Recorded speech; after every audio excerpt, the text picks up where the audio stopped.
YTN 뉴스 FM 슬기로운 라디오 생활. 안녕하세요. 오늘의 스페셜 DJ 저는 아나운서 이현웅입니다. 지난 주말 미국 매사추세츠주 대학의 한 체육관에서 조금은 특별한 음악회가 열렸습니다. 코로나19 백신 접종 장소로 사용 중인 체육관에서 백신 접종을 마친 한 남성이 접종을 마치고 자신이 가져온 첼로를 연주하기 시작한 건데요. 우리에게도 익숙한 무반주 첼로 모음곡 1번과 슈베르트의 아베 마리아 등 예정에 없던 작은 연주회가 이어졌습니다. 주인공은 바로 세계적인 첼리스트 요요마였는데요. 평소 음악은 세상을 더 나은 곳으로 만들기 위한 것이다 라던 그의 말을 행동으로 옮긴 겁니다. 연주가 끝나자 백신 접종을 위해 방문한 사람들은 물론 현장 담당자들도 약간의 음악만으로도 건물 전체가 얼마나 평화로웠는지 아주 이상한 기분이었다며 감동을 전하기도 했는데요. 코로나19 최전선에서 만난 깜짝 음악회 소식, 바다 건너에서 한 주를 시작하는 우리의 긴장까지도 잠시 녹여주는 따뜻한 선물이 되길 바라겠습니다. 자, 오늘 1부는 이슈 인터뷰 시간인데요. 지난주부터 코로나19로 금지됐던 요양병원과 시설의 면회가 부분적으로 허용됐습니다. 한 주 동안 어떻게 진행됐는지 요양병원 직접 연결해서 자세히 들어보겠습니다. 2부는 세계 곳곳의 음식 문화에 대해서 이야기 나눠보는 시간이죠. 오늘은 우리나라 냉동만두가 세계의 만두가 되고 있다는 소식 전해드리도록 하겠습니다. 작년의 수출액만 해도 2019년보다 46.2% 늘어난 5,089만 달러에 달한다고 하는데요. 과연 어떤 이야기들 기다리고 있을지 저도 기대가 됩니다. YTN 뉴스 FM 슬기로운 라디오 생활 지금 바로 출발합니다. 슬기로운 라디오 생활 1부는 생활 속 이슈들을 속속들이 들여다보는 이슈 인터뷰 시간입니다. 지난주부터 요양병원과 요양시설에서 접촉이 없는 방문 면회가 가능해졌습니다. 그동안 일부 기관에서는 비접촉 면회도 제한하면서 환자와 가족들의 지적이 계속돼 왔는데요. 이런 고충을 해결하기 위해 면회 기준이 마련된 겁니다. 각 기관에서는 변경된 기준에 따라 환자와 가족에게 면회 기회를 제공하면서 그동안 만나지 못했던 가족들의 만남이 가능해졌습니다. 자세한 내용 김기주 선한빛 요양병원장 연결해서 들어보도록 하겠습니다. 원장님 나와 계신가요?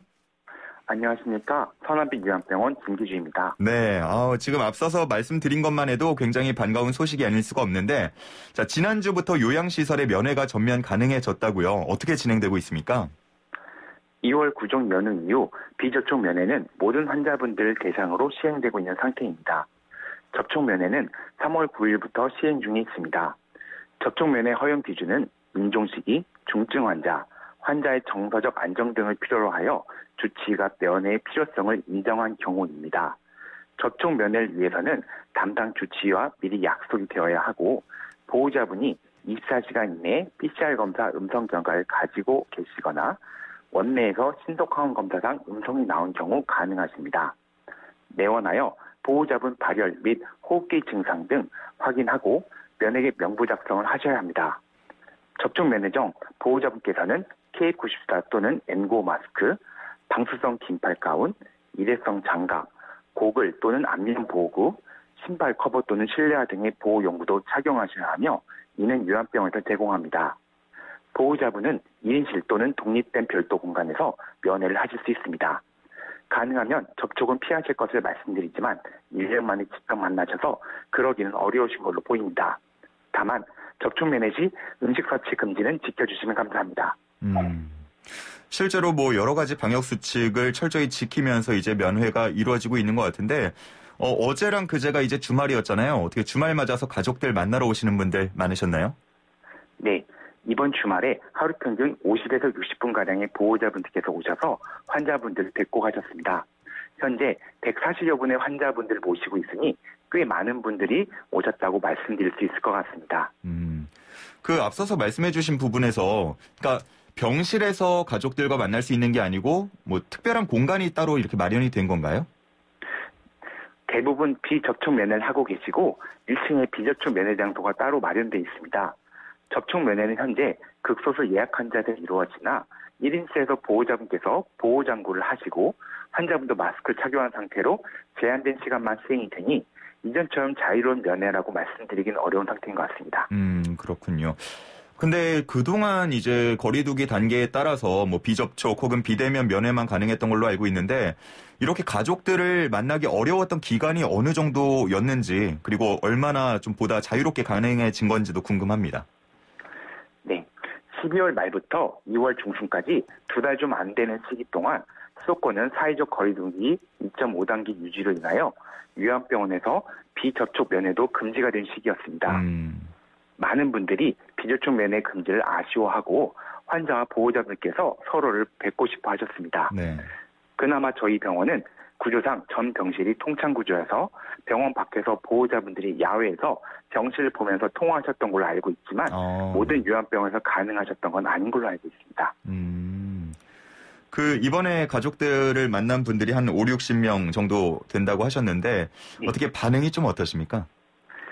비접촉 면회 기간 동안 이럴 수밖에 없는 상황을 이해해 주신 보호자분, 환자분들도 있으셨지만 인지기능 감소증이나 우울 증상이 있으신 환자분께서는 스스로 버림받았다고 느끼신 경우도 종종 있으셨습니다. 비접촉 면회라도 허용이 되고 나서 분명 우울감이나 고립감은 전반적으로 좋아지신 걸 느낍니다. 보호자분들께서는 이렇게라도 볼 수 있어서 다행이다라는 말씀을 가장 많이 해주시는 것 같습니다. 뭐 아마 많은 분들께서 다들 공감하실 것 같습니다. 이렇게라도 만날 수 있어서 다행이다라는 생각이 저도 드는데 근데 거리두기 2단계 상황에서도 시설 운영 지침에 따라서 면회가 가능한 곳도 있었고 또 불가능한 곳도 있었다고 하는데 시설별 운영 차이를 좀 알려주시면 좋을 것 같아요. 해당 지역의 코로나 발생 상황에 따라 관할 지자체 지침으로 최근까지 비접촉 면회가 중단된 요양병원들도 있었던 걸로 알고 있습니다. 또한 해당 요양병원의 개별 판단에 따라 코로나 전파의 위험성 등에 대한 우려로 비접촉 면회를 허용하지 않았던 곳들도 있었던 걸로 알고 있습니다. 3월 9일부터 이제 그러면 지침이 좀 달라진 거죠? 네, 맞습니다. 어떤 점이 좀 달라졌습니까? 요양병원 면회 기준 개선 방안에 접촉 면회뿐 아니라 비접촉 면회도 적극 시행하도록 공문이 내려왔습니다. 코로나 상황 장기화에 따른 지속적인 면회를 할 수 있도록 권장한 내용도 포함되어 있어서 면회를 하지 못하도록 하였던 일부 지자체 지침이나 개별 요양병원 자체 규제도 많이 완화된 것으로 알고 있습니다. 그러면 이번에 이 변경된 기준 같은 경우도 병원에 따라서 차이가 좀 있을 수 있는 건가요? 이번 지침에 따라 대부분의 요양병원에서는 면회 규정이 완화된 걸로 알고 있습니다.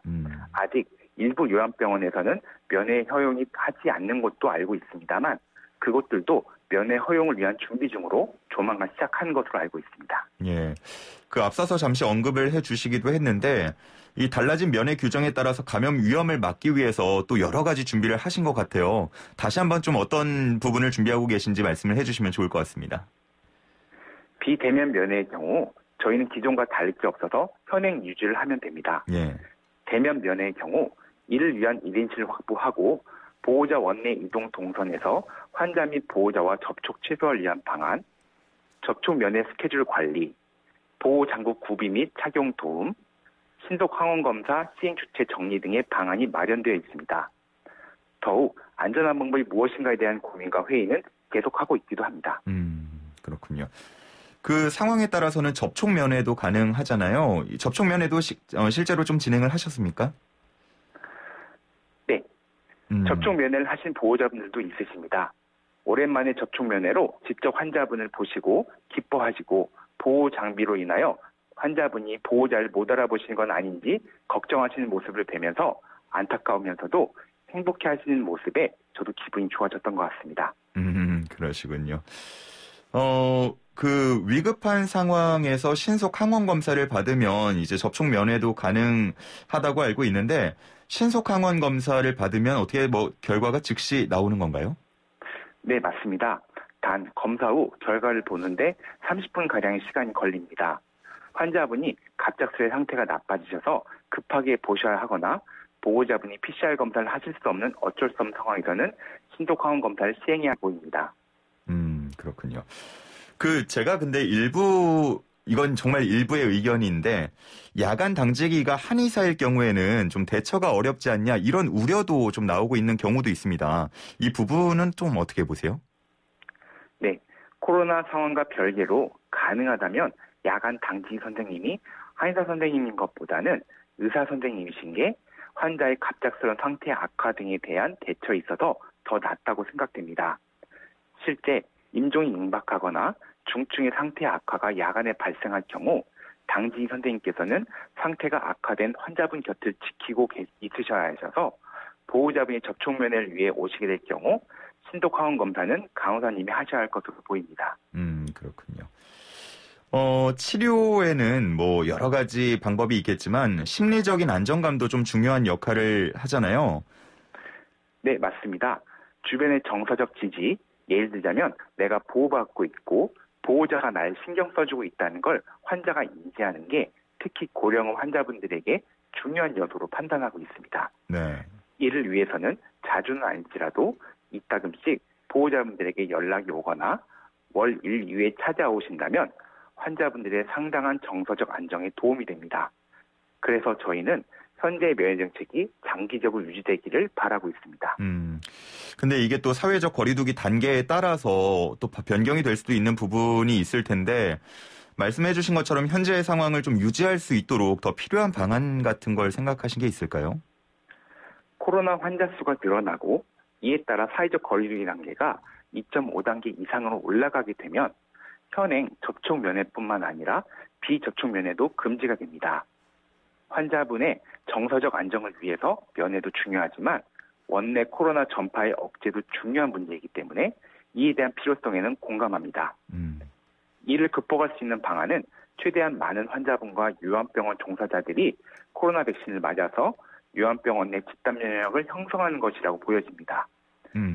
요양병원 내 집단 면역을 이루기 위한 충분한 백신 접종자들의 비율이 된다면 방역 당국에서 사회적 거리두기 단계가 올라가더라도 현행 면회 정책 유지를 하거나 적어도 비접촉 면회는 꾸준히 허용하는 방안이 필요하고 합리적이라고 보여집니다. 예, 백신 접종의 중요성을 아무래도 또 한번 강조를 하게 되는 것 같습니다. 근데 이렇게 원장님하고 말씀을 나누다 보니까 약간 로봇가 대답하는 것 같은 기분이 조금 드는데 긴장하셨나요 혹시? 예, 좀 많이 긴장했습니다. 죄송합니다. 아니 괜찮습니다. 아니 백신 접종 말씀해 주셨는데 예. 지금 요양병원에 계시기도 하니까 어떻게 백신 맞으셨나요? 예, 저는 백신 접종을 3월 2일 날 맞았고요. 예. 그 맞은 다음에 한 12시간 정도 시간이 지나서 발열이나 관절통, 오한 등의 증상이 저도 같이 있었고 그 증상을 겪고 대략 한 24시간 정도 지나서는 약간 호전 증상을 보이다가 네. 48시간 지나니까 이제 거의 대부분 증상이 호전되었습니다. 아, 그러셨구나. 어떤 네. 혹시 백신 맞으셨습니까? 저희는 아스트라제네카 백신을 맞았습니다. 아, 아스트라제네카 백신을 맞으셨군요. 예. 그 2차는 혹시 언제로 예정이 돼 있으세요?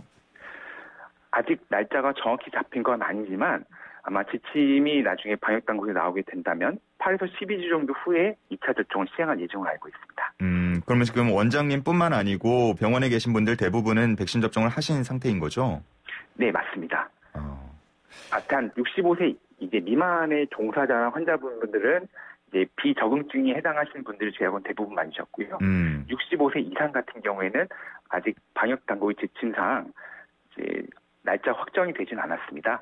하지만 아마도 3월 말에서 4월 정도 맞지 않으실까 예상이 됩니다. 예, 그렇군요. 그 얼마 전에 정부에서 이제 만 65세 이상도 아스트라제네카 백신의 접종을 결정을 했잖아요. 예. 그 요양병원의 경우는 아무래도 어르신분들이 대부분이다 보니까 뭐 이런 접종 부작용이라던가 아니면 몸의 이상 증상 같은 거에 대한 걱정이나 대비도 좀 필요할 것 같은데 이런 부분도 좀 준비를 하고 계십니까? 먼저 최근에 오스트리아를 포함한 유럽의 일부 국가들에서 아스트라제네카 백신 접종 후 응고장애 및 사망 발생 등이 있어서 백신 접종을 중단했다는 기사들이 많은 이슈가 되고 있는 걸로 알고 있습니다. 이는 정확한 사실은 아닙니다. 오스트리아 보건당국에서 전체 아스트라제네카 백신 접종을 중단한 게 아니라 ABV5300이라는 특정 제조 단위의 접종만 중단한 상태입니다. 예. 제조 단위 ABV5300은 총 유럽 17개국에 100만 회분 공급된 걸로 알고 있으며 그중 유럽 9개국에서 접종 중단 후 부작용 문제를 확인 중입니다. 우리나라에서는 SK 바이오사이언스 안동 공장에서 제조된 아스트라제네카 백신을 100% 사용하고 있으며 그 제조 단위도 CTMAV로 시작하여 유럽에서 이슈가 되고 있는 제조 단위 ABV5300에 반입된 사례가 전혀 없습니다. 경과는 봐야겠으나 유럽의학청에서는 아스트라제네카 백신의 안정성 문제는 없는 것으로 결론이 난 상태입니다. 정리해서 말씀드리자면 아스트라제네카 백신 중 일부가 문제의 가능성이 있다고 유럽 일부 국가들은 보고 해당 제조 단위 백신은 접종 중단 상태이지만 우리나라에는 그 문제의 가능성이 있는 제조 단위 백신은 들어온 바 없으며 그 문제의 가능성이 있는 아스트라제네카 제조 단위 백신마저도 유럽의학청에서는 문제가 없는 것으로 현재까지 보고한 상태입니다. 자세한 말씀 감사합니다. 네, 더 혹시 말씀하실 게 있나요?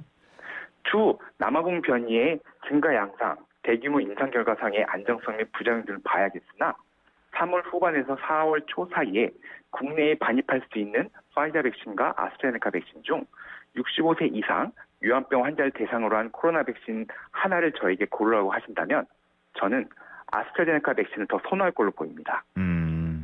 그 이유는 부작용이 상대적으로 적다는 점입니다. 노인의학에 종사한 사람으로 고령 환자에게 약물 투여에 있어서 그 효과 차이가 크게 차이가 나지 않는다면 부작용이 가장 적은 약물을 쓰는 것이 일반적인 처방법입니다. 이번에 아스트라제네카 백신 1차 투여 때도 상당수의 접종자들이 부작용을 겪게 되었고 이로 인하여 2차 접종에 대한 우려가 있었던 것도 사실입니다. 다행히 아스트라제네카 백신은 2차 접종 때 확연히 그 부작용이 줄어들고 고령층 환자에게서 파이자 등 다른 백신에 비해서 부작용 비율이 훨씬 적었습니다. 그런데 1차 접종 시 부작용이 적어도 아스트라제네카 백신만큼 또는 그 이상이고 2차 접종 시 부작용이 더 많아지는 파이자 백신을 우리나라 65세 이상에서 유한병 환자들이 최초로 접종하게 된다면 그 불안감과 우려는 더욱 높아질 수밖에 없습니다. 파이자 백신 1차 접종 후 부작용이 어느 정도 있었던 환자분들 중 2차 접종 시 그 부작용이 더 커진다는 사실을 아시게 되면 2차를 포기하는 환자의 비율이 더 높아질 가능성이 있다고 생각됩니다. 네네네. 이러한 점 때문인지 모르겠으나 죄송합니다. 정리해 주시죠. 네, 이러한 점 때문인지 모르겠으나 스코틀랜드에서의 대규모 연구 결과에서도 75세 이상의 고령 환자군에서는 주로 아스트라제네카 백신을 사용한 것으로 나타났습니다.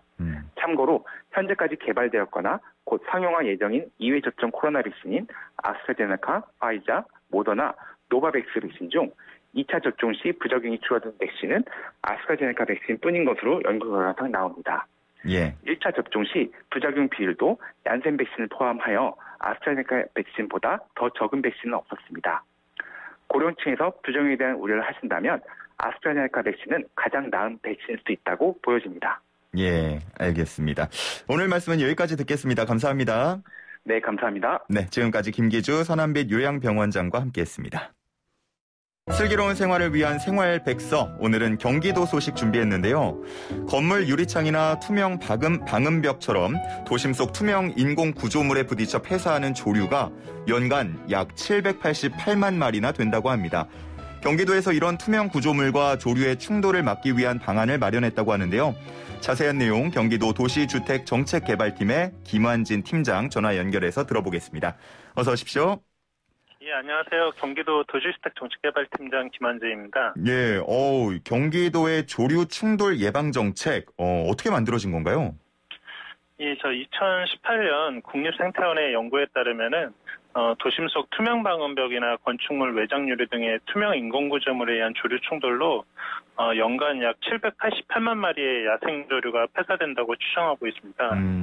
실제로 그 자연활동 기록 공유 플랫폼인 네이처링에는 최근 2년간 경기도에서만 4천여 마리의 조류 충돌 사례가 기록되어 있고 이거는 그 전국 합계 1만 6천여 건의 26%에 해당하는 수치로 전국 시도 중에서 가장 많은 실정입니다.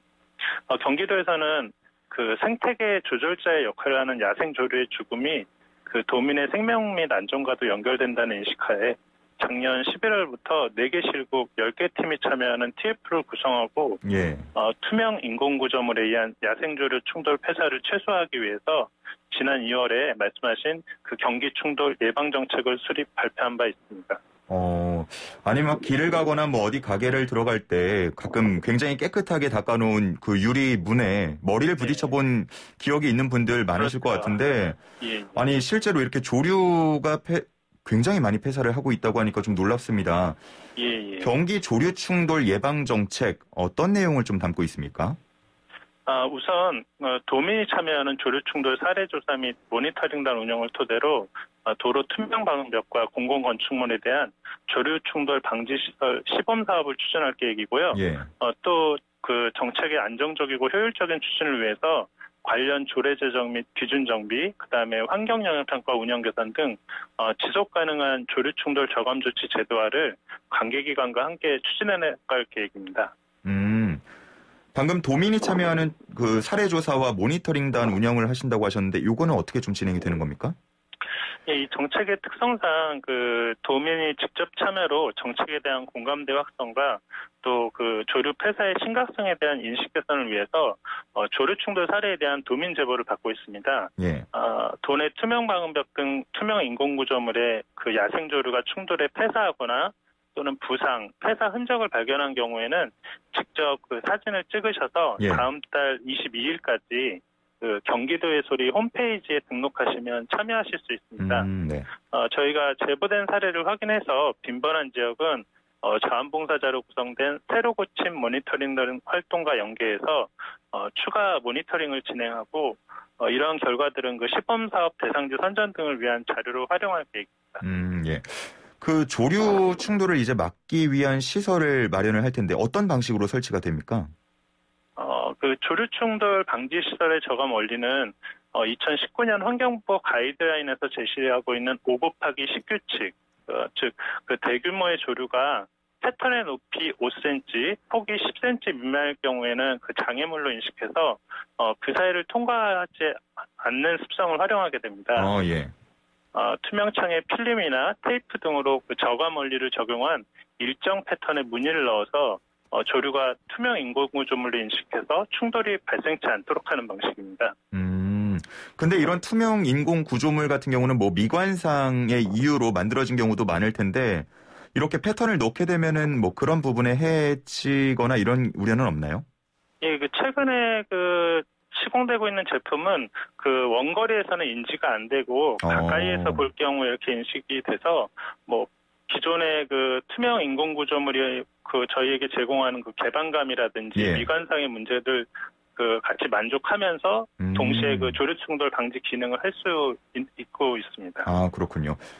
이제 마지막으로 동물과 공존하는 도시 환경을 위해서 한 말씀 부탁드리겠습니다. 네. 그 오래전부터 저희가 걱정해오던 그 사라져가는 남극의 빙하가 최근 기후 위기의 그 방증이라고 합니다. 그 야생조류의 생존이 도민의 생명 및 안전과도 그 어느 지점에선가는 그 경고에 연결되어 있다는 인식이 필요한 때라고 생각합니다. 동물과의 공존을 위한 정책은 저희가 선택적으로 추진하는 측은지심 차원이 아닌 사람이 만든 문제는 사람이 해결한다는 차원에서 의무적으로 추진해야 하는 정책이라고 생각합니다. 시청자 여러분들의 작은 관심과 배려가 동물과의 공존을 위한 정책의 시작이라고 생각합니다. 결자 해지.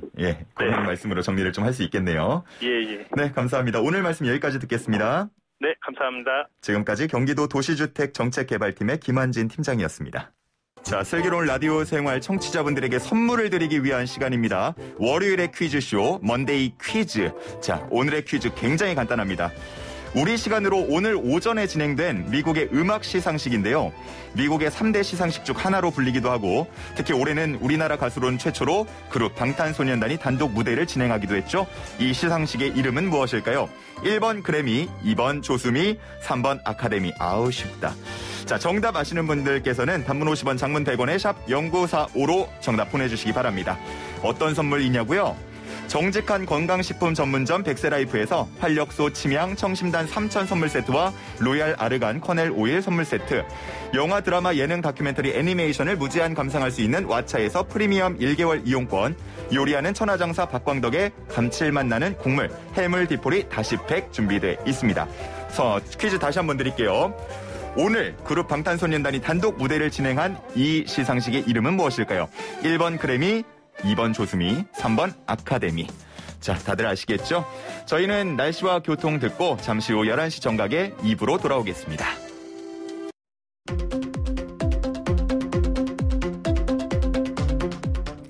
슬기로운 라디오 생활, 저는 스페셜 DJ 이현웅입니다. 자, 2부는요, 생활에 도움이 되는 숫자 뉴스로 시작합니다. 먼저 첫 번째로 꼽은 숫자는 바로 8입니다. 5인 이상 모임 금지 조치가 오늘부터 2주 연장됐다는 소식 다들 들으셨을 텐데요. 다만 일부 변경된 부분이 있습니다. 최대 8명까지 모일 수 있는 모임의 범위가 확대된 건데요. 상견례를 하는 자리, 그리고 만 6세 미만 영유아 동반 모임이 그 대상입니다. 또 운영에 어려움을 겪었던 돌잔치 전문점도 수도권에서는 99명, 그러니까 100명 미만이죠. 99명까지 가능해졌습니다. 한편 4월부터는 일반 국민도 백신 접종이 진행될 것으로 보이는데요. 2분기 코로나19 백신 접종에 대한 자세한 계획은 오후에 발표가 된다고 하니까 실시간으로 최신 뉴스를 전해드리는 YTN 라디오 주파수 고정해 주시기 바랍니다. 가상화폐 대장격인 비트코인이 어제 7,100만 원까지 치솟아 사상 최고가를 기록했습니다. 일각에서는 연내 1억 원을 돌파할 것이라는 낙관론까지 나오고 있는데요. 이유 중 하나는 미국 비트코인 가격이 급등한 영향으로 보입니다. 최근 조 바이든 미국 대통령이 대규모 경기 부양책에 서명한 이후 미국 내 비트코인의 개당 가격이 처음으로 6만 달러를 넘어서기도 했습니다. 게다가 테슬라, 페이팔 등 글로벌 주요 기업들이 비트코인을 투자와 결제 수단으로 허용하겠다고 밝힌 점도 영향을 줬다고 할 수 있습니다. 하지만 개인 투자는 신중하게 결정해야겠죠. 빚투자는 더더욱 주의하셔야겠습니다.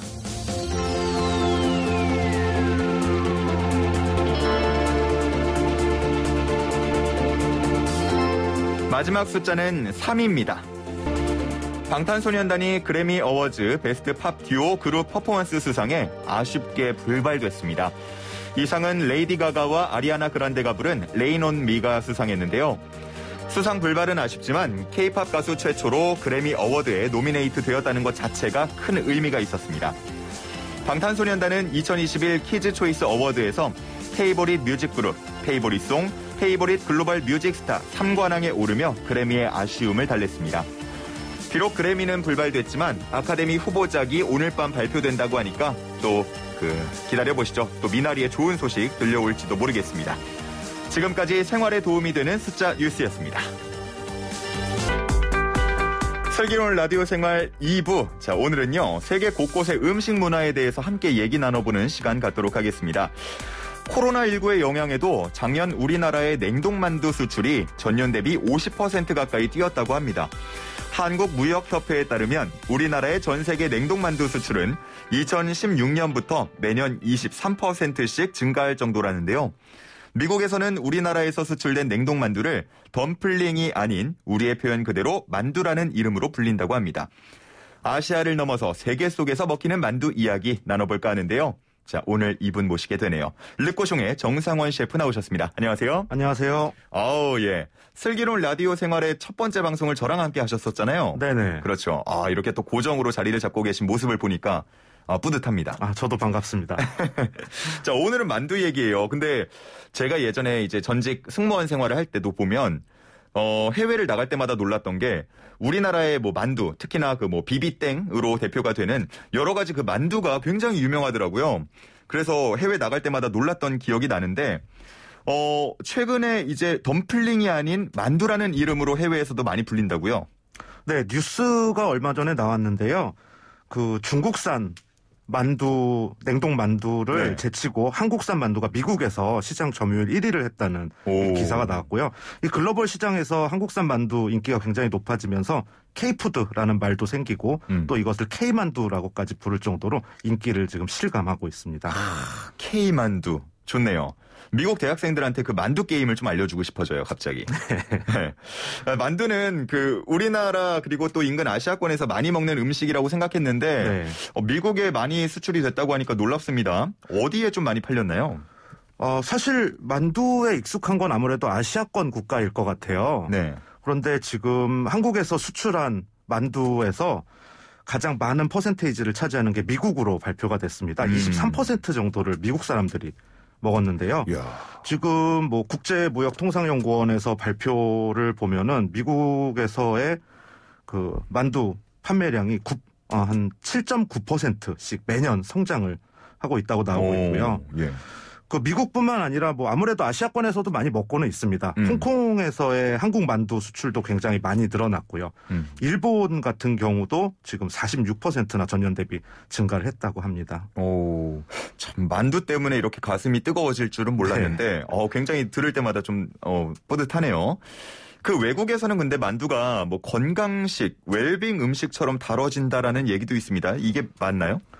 만두가 웰빙 음식이라고 하기보다는요. 네. 한국의 만두가 웰빙 음식으로 많이 인식이 되고 있습니다. 예. 그 중국이나 일본이 이제 한국하고 같이 이 세 나라가 만두를 굉장히 많이 수출하고 있는데요. 만두를 네. 많이 먹는 나라기도 하고요. 이 일본이나 중국의 만두에 비해서 한국 만두가 피가 좀 얇습니다. 그렇죠. 네, 현지인들이 이제 아무래도 고기 위주의 식단들을 좋아하는데 맞아요. 이 부분이 이제 그들하고 굉장히 잘 맞아 떨어진 것 같고요. 최근에 트렌드가 저탄수화물 음식들을 굉장히 선호를 하고 있는데요. 그렇죠. 그 부분하고 또 맞아지면서 한국의 만두는 좀 웰빙 음식이다. 아무래도 냉동 만두이고 이 레토르트 식품이기 때문에 조금 건강에는 안 좋다라는 인식이 굉장히 많았어요. 특히 중국산 만두 같은 경우는요. 네. 덤플링이라고 많이 부르죠. 그래서 이 덤플링하고 반대급부로서 이 만두 같은 경우는 건강에도 좋다. 한 끼 식사로도 괜찮다라는 인식이 굉장히 많이 형성이 됐습니다. 한국산 만두라고 이렇게 또 이름을 붙여주시니까 갑자기 뭐 이제 만두의 역사라든가 기원 같은 것들도 알고 싶어지는데 네. 자, 그 전에 본격적인 만두 얘기하기 전에 저희 슬기로운 라디오 생활 청취자분들을 위한 퀴즈 시간이 준비가 돼 있어요. 네. 앞서서 제가 퀴즈를 한번 드렸는데 너무나 빨리 후다닥 지나가다 보니까 아직 참여가 못하신 분들도 계시거든요. 네네. 그분들을 위해서 제가 퀴즈를 내어드릴까 합니다. 우리 셰프님도 한번 들어보시고 힌트 좀 하나 주세요. 우리 청취자분들한테. 오늘 퀴즈는요. 이제 오늘 오전에 우리 시간으로 진행이 된 미국의 음악 시상식이 무엇이냐라는 퀴즈였습니다. 미국의 3대 시상식 중 하나이기도 하고요. 그룹 방탄소년단이 이제 단독 무대를 처음으로 진행을 하기도 했죠. 객관식입니다. 1번 그래미, 2번 조수미, 3번 아카데미. 네, 정답 아시는 분들은 단문 50원, 장문 100원, 샵 0945로 보내주시면 됩니다. 여러 가지 선물 준비가 돼 있으니까 많이 참여해 주시면 좋겠네요. 셰프님은 정답 아시죠? 네. 그 청취자들 수준에 비해서 보기가 참 그래요. 좀 쉽나요, 네. 너무? 힌트였습니다. 네, 그래요. 네. 뭐가 좀 그렇군요. 센스가 정말 엄청나시네요. 그럼에도 불구하고 이 슬기로운 라디오 생활은 제가 좀 놀라운 게 우리 청취자분들이 워낙 슬기로우셔서 오답률이 적습니다. 보통은 이제 당첨되시려고 재미난 오답을 보내주시는 분들도 많은데 오늘은 오답이 좀 적어요. 재미난, 재치 있는 오답 보내주셔도 좋습니다. 이기선님께서는 정답 4번 정부미. 정보미 아시는 분들 계시죠? 7438님 정답 글래미상. 아쉽습니다. 자, 우리 퀴즈 정답 아시는 분들은 단문 50원, 장문 100원, 샵 0945로 보내주시기 바랍니다. 자, 그럼 이제 만두의 본격적인 이야기 시작해 볼 텐데 일단 기원과 역사부터 좀 다뤄야 할 것 같아요. 네, 만두는 이 통계가 가능한 단일 메뉴 중에서 가장 많은 국가에서 먹는 음식으로 등재가 되어 있습니다. 만두 하면은 이제 곡물가루를 가지고 반죽을 만들어서 피를 만들고요. 그 안에 뭐 고기나 채소들을 다져서 소를 만들어서, 그러니까 곡물로 된 피하고 네. 안에 들어가는 소가 합쳐진 음식이라고 볼 텐데요. 그렇죠. 이렇게 생긴 음식들이 전 세계에 많이 퍼져 있어요. 그래서 예. 뭐 중국의 덤플링, 만두, 우리나라의 만두 해당될 거고, 일본의 뭐 교자, 이탈리아의 라비올리 또 유명하지 않습니까? 그러네요. 예.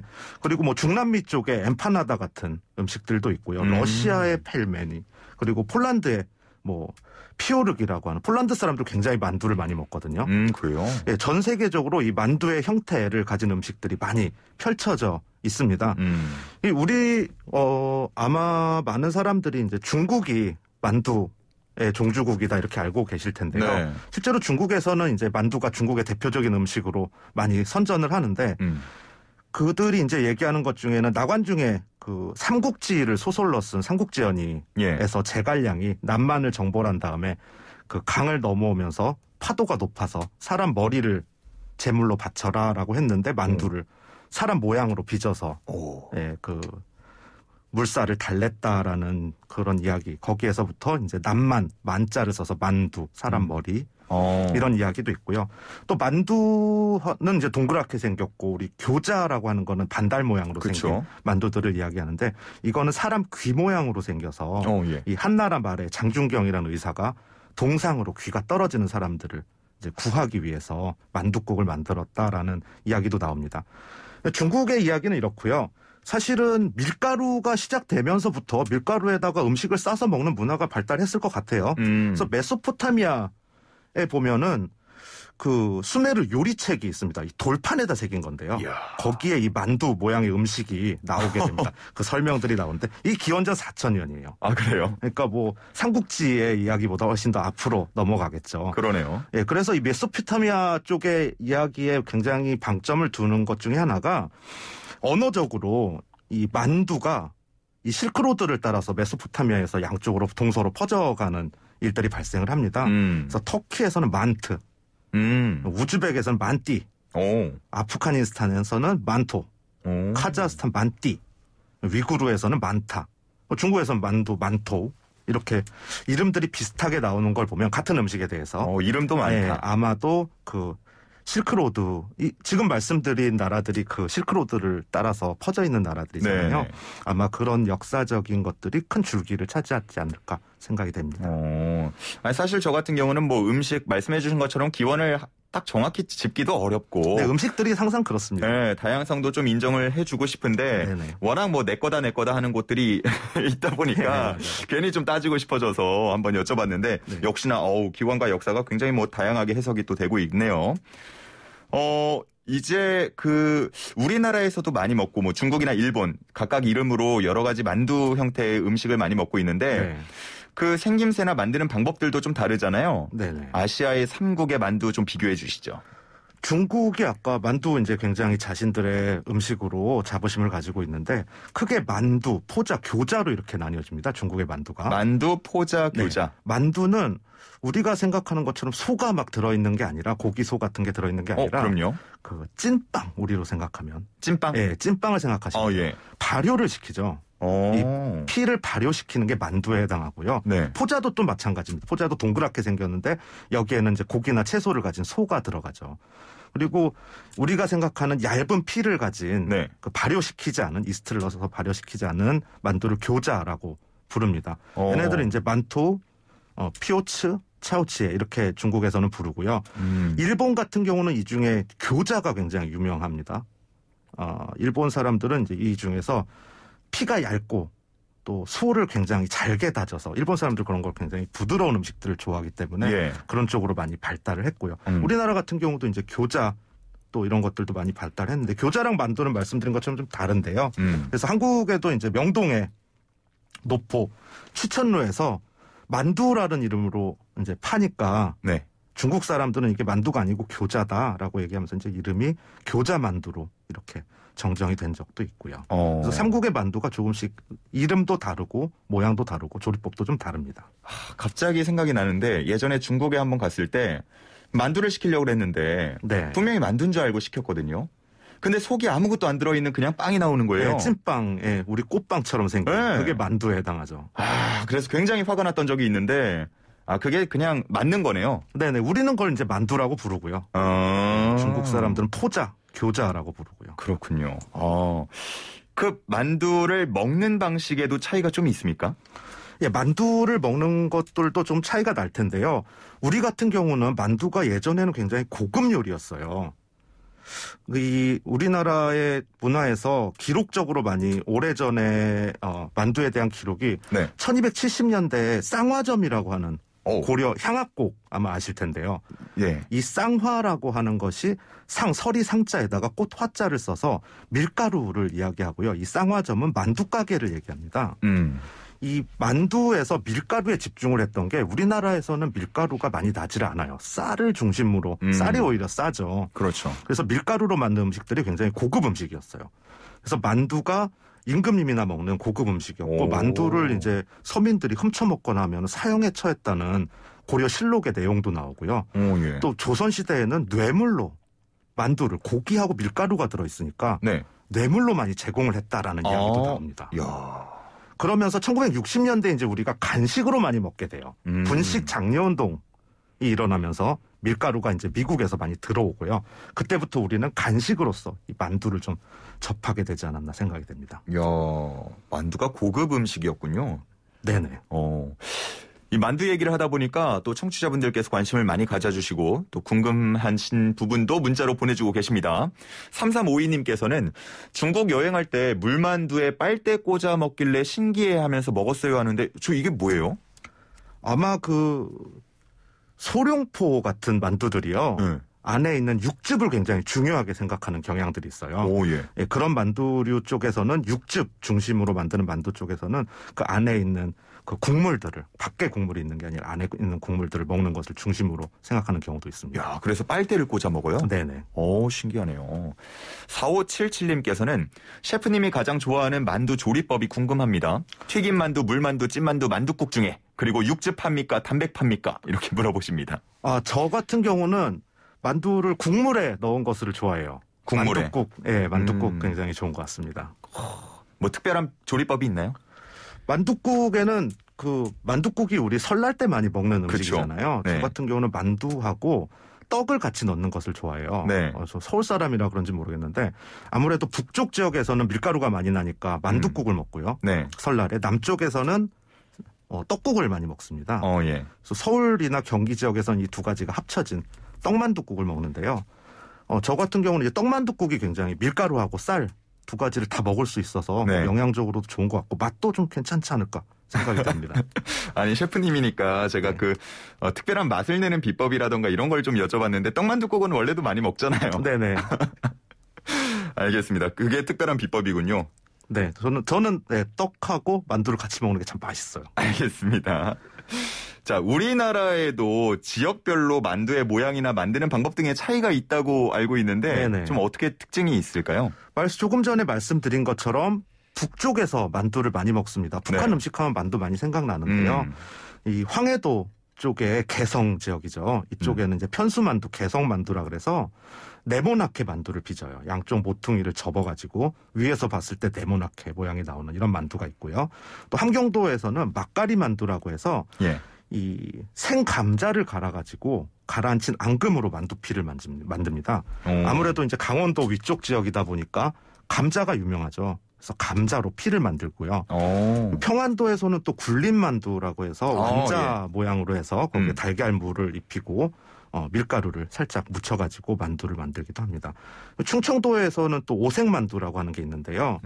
이 소를 그 피에다가 쌀 때 피를 노란색, 분홍색, 갈색, 초록색, 흰색으로 만드는데 각각 치자, 지초, 도토리, 부추를 넣어서 색을 냅니다.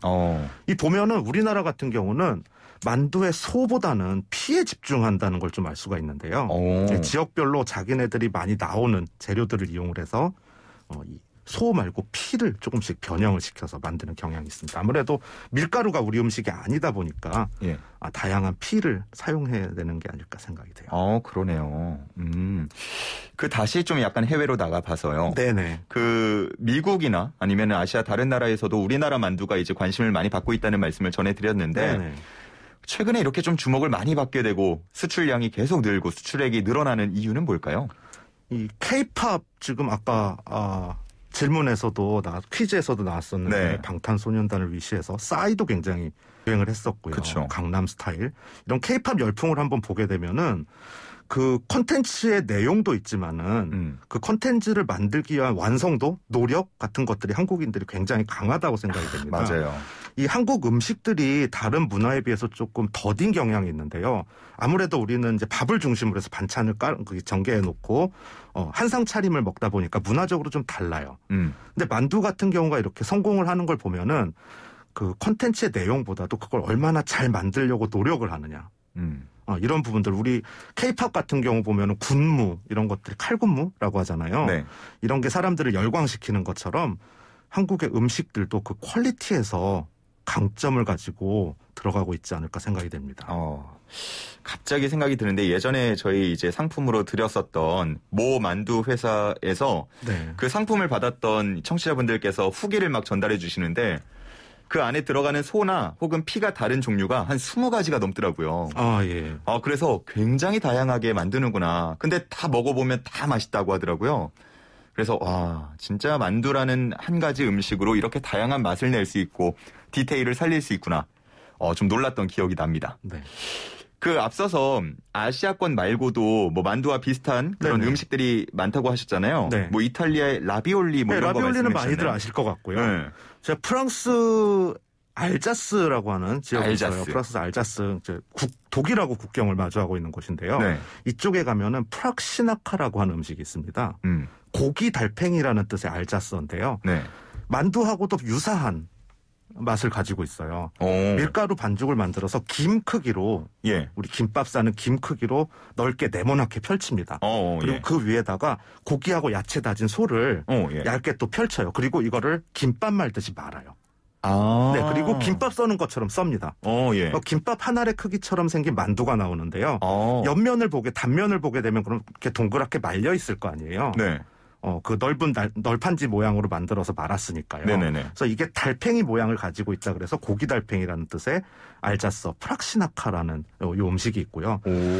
우리가 만두는 되게 가장 많은 나라에서 먹는 음식이라고 했는데 네. 우리나라 음식하면은 뭐 김치 이렇게 얘기하는 것처럼 만두는 우리나라 음식이다라고 하는 나라가 하나 있습니다. 폴란드인데요. 네. 이 폴란드의 피오르기라고 하는 피오르기. 예, 만두가 굉장히 유명합니다.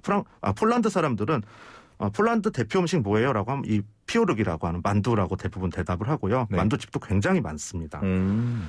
여기의 만두는 우리랑도 맛이 굉장히 유사해요. 그래요? 숙주가 또 들어가고요. 다양한 만두국도 있습니다. 만두국도 있고 구워서도 먹고요, 쪄서도 먹고, 예, 다양한 방법으로 먹는데 우리랑 음식이 굉장히 비슷한 맛의 만두가 이제 피오르기인데 특이한 피오르기가 한 가지가 있어요. 네. 딸기잼을 넣어서 만두를 빚습니다. 딸기잼 만두요? 네, 그리고 이걸 쪄서 따뜻하게 먹는데요. 이야. 네, 우리가 만두를 먹는 방법하고 요거 한 가지는 굉장히 달라요. 그래서 저도 굉장히 이 만두는 딸기 만두는 먹기가 좀 힘들구나라고 생각을 했던 적이 있습니다. 드셔보셨는데. 네네. 좀 힘들었어요. 쉽진 않더라고요. 네. 저도 너무 무리한 도전은 안 하는 성격이라 네. 그거는 좀 빼고 먹고 싶네요. 네, 추천드리진 않습니다. 근데 앞서서 라비올리 그냥 네. 후루룩 넘어가셨는데 저 잘 모르거든요. 네. 라비올리는 이탈리아의 만두예요. 네. 이탈리아 하면은 대표적으로 생각나는 것이 이제 피자하고 네. 파스타. 그렇죠. 파스타 면이고요. 피자는 동그랗게 만들어서 도우 위에다가 그렇죠. 재료들을 올려가지고 오븐에서 굽는데. 그 정도는 알죠. 네. 둘 다 밀가루로 만든 음식이죠. 네. 그러다 보니까 이 만두도 또 있을 것 같아요. 이탈리아의 만두가 바로 라비올리인데요. 라비올리. 이 라비올리 같은 경우는 우리가 생각하는 것처럼 만두 자체에 집중하기보다는 네. 얘네들을 파스타 면처럼 사용을 하고요. 그러니까 소를 많이 넣질 않아요. 그리고 소스. 우리 까르보나라나 토마토 파스타처럼 소스를 중심으로 조리를 합니다. 예. 이 부분이 이탈리아의 만두의 좀 특징이라고 할 수 있을 것 같아요. 라비올리 같은 경우는 안에 소를 넣긴 넣지만 그 맛에 집중한다기보다는 소스를 통해서 전체 음식을 갈무리하려고 하는 경향이 있습니다. 그래서 그 메뉴 시킬 때 보면 뭐 스파게티 면인지 뭐 링귀니 뭐 이런 면인지 뭐 라비올리인지 이런 거 나와 면 있는 게 종류도 다양하고요. 파스타 면 대신에 만두를 넣는다고 생각하시면 될 것 같아요. 그렇구나. 예, 알겠습니다. 오늘 이렇게 만두 얘기를 쭉 나눠보니까 오늘 점심 메뉴는 딱 정해진 것 같습니다. 네. 자, 오늘 만두에 대한 다양한 얘기 해주셔서 너무나 감사합니다. 오늘 말씀 여기까지 듣겠습니다. 네, 감사합니다. 감사합니다. 지금까지 정상원 셰프와 함께했습니다. 네, 슬기로운 라디오 생활 스페셜 DJ로 함께한 전 이현웅이었고요. 오늘 월요일에 내드린 퀴즈, 먼데이 퀴즈. 정답은 1번 그래미였습니다. 정답자 중에 선물 받으실 분, 그리고 또 오답자 중에 재치 있는 오답 보내주신 분들 중에 선물 받으실 분은 제작진이 별도로 연락드리도록 하겠습니다. 자, 이 곡 들으면서 마무리해야겠죠? 방탄소년단의 다이너마이트 띄워드립니다. 감사합니다.